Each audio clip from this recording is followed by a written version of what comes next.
हम गिन्नी झा। हम चांदनी झा। आई हम सास पुतोह एकटा विद्यापति के गीत सुना रहल छी।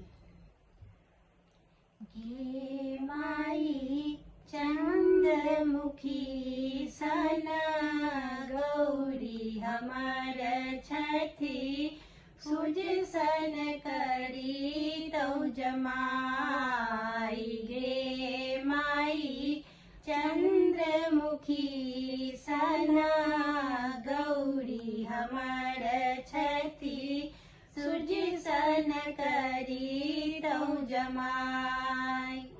सूर्य सन करी तौ जमाई गे माई, सूर्य सन करी तौ जमाई। गे माई हमर मनोरथ दैवो ने बूझल, बूढ़ बड़ आनल दुलारी। गे माई हमर मनोरथ दैवो ने बूझल, बूढ़ बड़ आनल दुलारी। गे माई चंद्रमुखी सन गौरी हमर छठी, सूज सन करी तौ जमाई। एही बर के हम हार ठोकायब, बानी देबन बनसारी।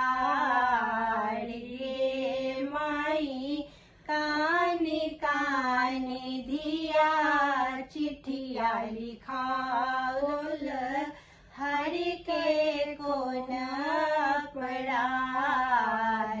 गे माई कानी कानी धिया चिट्ठिया लिखाओल, हरि के कोन अपराध। गे माई चंद्रमुखी सन गौरी हमर छठी, सूज सन करी तौ जमाई।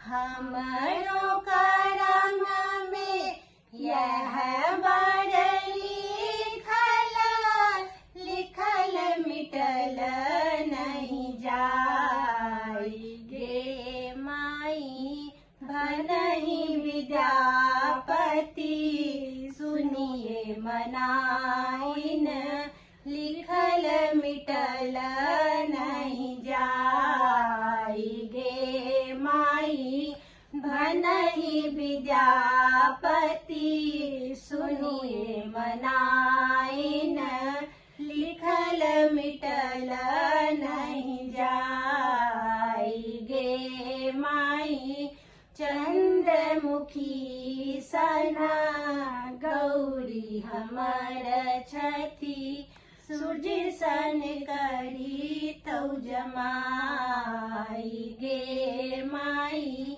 चंद्रमुखी सन गौरी हमर छठी, सूज सन करी तौ जमाई।